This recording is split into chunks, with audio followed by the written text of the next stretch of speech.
कि प्रतिफल देने वाला परमेश्वर है। वो कहता है यदि कोई मेरे नबी को, मेरे बंदे को, मेरे अभिषिक्त को एक गिलास पानी भी पिलाए, ये जानकर कि वो मेरा दास है, वो अपना फल कभी नहीं खोएगा। तो आपको लगता है आपने इतने साल से जो आदर बोया, अपना समय बोया, अपना फाइनेंस बोया, इतना कुछ आपने किया, कि आपको लगता है परमेश्वर उसको भूल जाएगा? कभी नहीं, कभी नहीं। बोल रहा है शैतान एक ही चीज चाहता है, वो आपके अंदर डाउट डालना चाहता है परमेश्वर के वचन के लिए, कि ताकि आपका विश्वास जो है वो वचन से हिल जाए और आप अड़िग न रहे। याद है मैंने आपको पिछली बार बताया था कि शैतान क्या किया, तुरंत आया और वचन के बीज को चुरा लिया। उसकी दुश्मनी वचन से।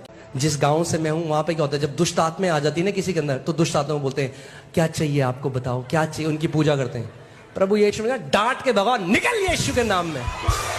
वो पूजा करने लग जाते हैं, हाँ जी क्या चाहिए। वो फिर और खेलती है, हाँ ये भी दो, वो भी दो। विश्वास के लोग रिक्वेस्ट नहीं करते, कमांड करते हैं।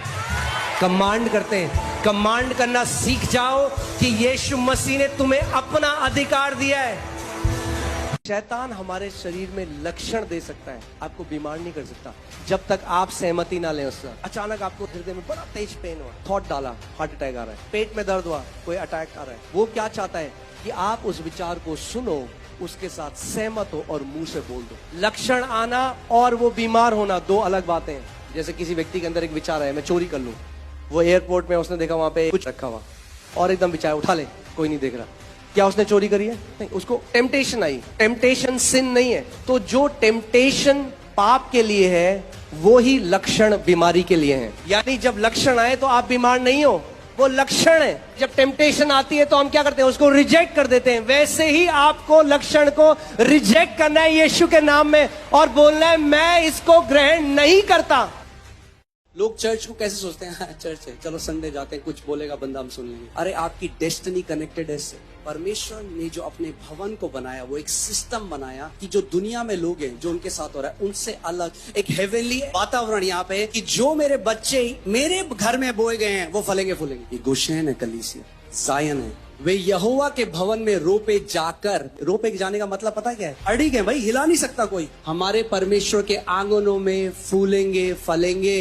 कहाँ फलेंगे आप? धर्मी जन के फलने फूलने के वातावरण है परमेश्वर का भवन। यानी यहाँ से जब आप बाहर जाते हैं तो फूल फल कर बाहर जाते हैं। आप कितना लंबा जिएंगे, आपके बच्चे, उनकी जेनरेशन कनेक्टेड है परमेश्वर के भवन से। और जब आप यहाँ से फूल फल कर बाहर जाते हैं, उसका प्रगटीकरण दिखता है आपकी नौकरी पे, आपके बिजनेस पे, आपके रिश्तों पे, जो कुछ आप करते हैं। मगर फलते फूलते आप यहाँ हैं जब आप परमेश्वर के भवन में रोपे जाते हैं। बार बार आप कमिटेड होकर यहाँ पर आते हैं।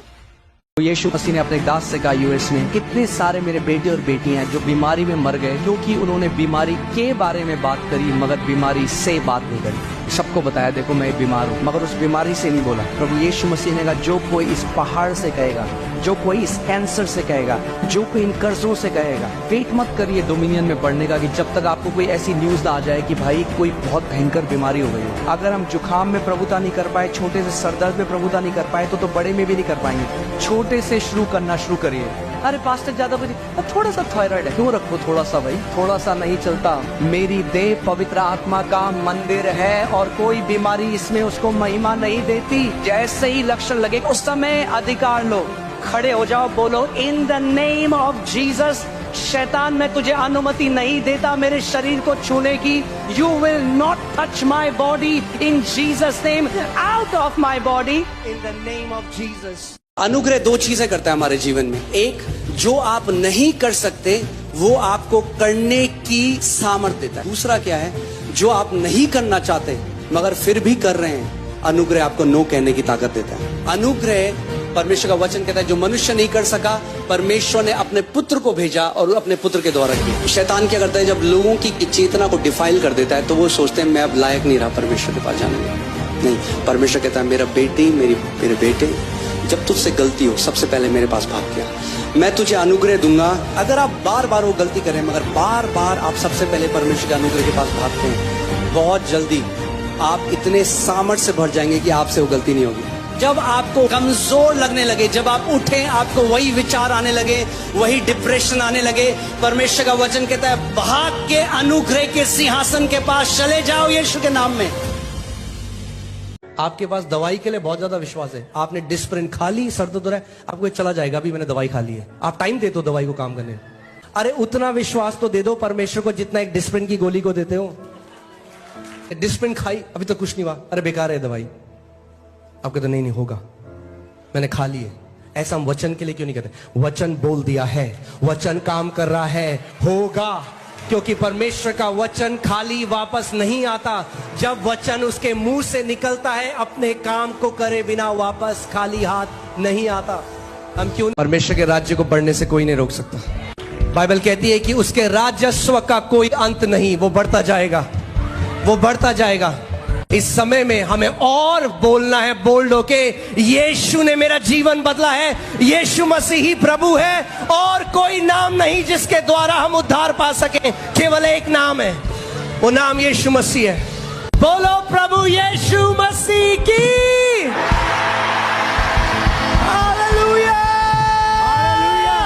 परमेश्वर का वचन कहता है fight the good fight of faith. हमारी लड़ाई जो परमेश्वर का वचन कहता है और जो हमारी ज्ञानेंद्रियां कहती है, इसके बीच में ये है लड़ाई। आपके सेंस और विश्वास में कुश्ती चल रही है। आपका शरीर कह रहा है कुछ भी नहीं हुआ, आपका विश्वास कह रहा है हो चुका है, थामे रह, धीरज रख, प्रकट होने वाला है। अपना मुंह का अंगीकार बदल मत। अगर परमेश्वर ही को लड़नी होती कुश्ती तो वो आपके लिए क्यों कहता लड़ने के लिए?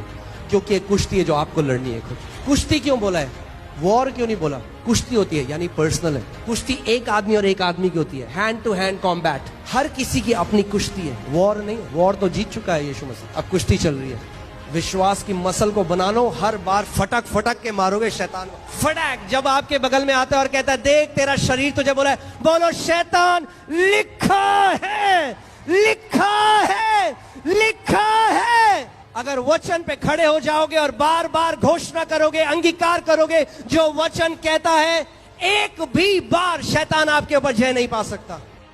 जानते धार्मिकता क्या है? एक स्वभाव है, जैसे पाप एक स्वभाव है। जेनेसिस में परमेश्वर ने केन को पहले ही कह दिया था कि पाप दरवाजे में खड़ा है और वो तेरा इंतजार कर रहा है। जो शब्द पाप है, हमर्टिया यूनानी में जो लिखा है, उसका मतलब है एक पर्सनैलिटी, कर्म नहीं, जो आपसे एक तरह के काम कराती है। जब पाप का स्वभाव आदम के अंदर आया तो वो उसके द्वारा उससे वैसे काम कराने लग गया। केवल पापों की क्षमा काफी नहीं थी। एक बंदा है, पागल है, और वो पागलपन में उसने मर्डर कर दिया एक दो, और कोर्ट के सामने खड़ा है और जज ने देखा कि ये पागल है, तो जज ने क्या किया? उसको बरी कर दिया। मगर बरी काफी नहीं है, क्योंकि उसके पापों से तो उसको क्षमा मिल गई, मगर अगर वो मेंटल डिसऑर्डर ठीक नहीं हुआ, वो वही करता रहेगा। मसीह यीशु में केवल हमें पापों से क्षमा नहीं है, पापों से छुटकारा भी है। कैसे? प्रभु यीशु मसीह जो पाप का स्वभाव था उसके साथ एक होकर क्रूस पे चला गया और अपना जो धार्मिकता का स्वभाव है वो उसने हमें दे दिया।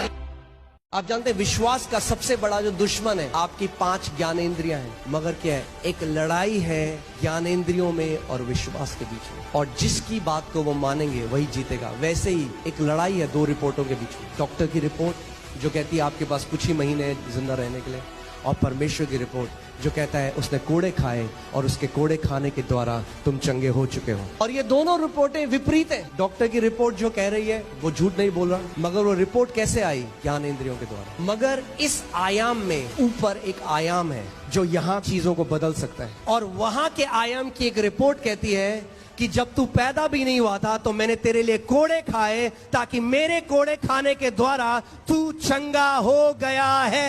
अब प्रभु कहता है तेरे ऊपर है, तू किस बात पे विश्वास करेगा? जो तेरी ज्ञानेंद्रियां तेरे को कहती हैं, दिल्ली का बेस्ट डॉक्टर कहता है, या मेरा वचन जो तेरे को कहता है?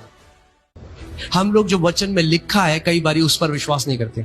हम लोग किस पर विश्वास करते हैं? जो हमारी आंखें देखती हैं। आप जानते हैं विश्वास के एक बहुत बड़ा जो एनिमी है, जो उसका दुश्मन है, वो आपकी आंखें। परमेश्वर ने इब्राहिम को कहा, इब्राहिम मैंने तुझे जातियों जातियों का पिता बनाया है। इब्राहिम ने क्या किया? वो अड़िग रहा। जो परमेश्वर ने कहा वो अड़िग रहा, भले ही उसे दिख नहीं रहा है अभी कुछ भी होते हुए, मगर उसने कहा क्योंकि परमेश्वर अगर आपके वचन में ये लिखा है तो ये ही सत्य है मेरे जीवन में। हम लोग क्या कहते हैं? हम कहते हैं पहले हम देखेंगे तब हम मानेंगे। परमेश्वर कहता नहीं, पहले मानो मेरा वचन तो तुम देखोगे। परमेश्वर देखी हुई आंखों में नहीं बात करता, परमेश्वर जो बोलता है वो हो जाता है। वचन कहता है अपने माता पिता का आदर कर और तेरा पृथ्वी पे क्या होगा, तू लंबा जिएगा। यानी आप पृथ्वी पे ऐसी चीजें कर सकते हैं जिससे आपका जीवन बढ़ सकता है और ऐसी चीजें भी कर सकते हैं जिससे आपका जीवन घट सकता है। इस कलीसिया में हो, टाइम से पहले मरने वाले हो नहीं आप। पुराने नियम में एक जगह लिखा है, तू अपने पूरे दिन पृथ्वी पर पूरे करेगा। दीर्घ आयु का दर्शन प्रभु आपको दिखाना चाहता है, देखना शुरू करो। दीर्घ आयु उद्धार का एक पार्ट है। प्रभु नहीं है जो किसी को 20 में ले जा रहा है, किसी को 30 में ले जा रहा है, किसी को 40 में ले जा रहा है। और ट्यूब लगी हुई ऐसे नहीं जाएंगे हम घर, ये तरीका नहीं है संतों के घर जाने का। बाइबल कहती है दाऊद ने अपने दिन पूरे किए और आंखें बंद करी और प्रभु की उपस्थिति में था। ऐसे जाएंगे, अपने बच्चों को बुलाएंगे, उनके सर पे हाथ रखेंगे, उनको आशीष देंगे, आंखें बंद करेंगे और प्रभु यीशु मसीह के सामने अपनी आंख को खोलेंगे। आप ऐसे में क्या करेंगे जब मेडिकल साइंस आपको जवाब दे देती है कि कोई अब नहीं है? क्योंकि हम सबका डॉक्टरों पे बहुत विश्वास है, परमेश्वर का धन्यवाद देते हैं सारे डॉक्टर्स के लिए, क्योंकि वो भी एक बहुत अच्छा काम कर रहे हैं। मगर मैं आपको बता रहा हूं, मेडिकल साइंस की एक लिमिट है। एक जगह में आके मेडिकल साइंस कह देती है अब मैं नहीं कर सकता कुछ, मगर परमेश्वर की कोई लिमिट नहीं है। प्रभु यीशु मसीह ने कहा विश्वास करने वाले के लिए सब कुछ संभव है।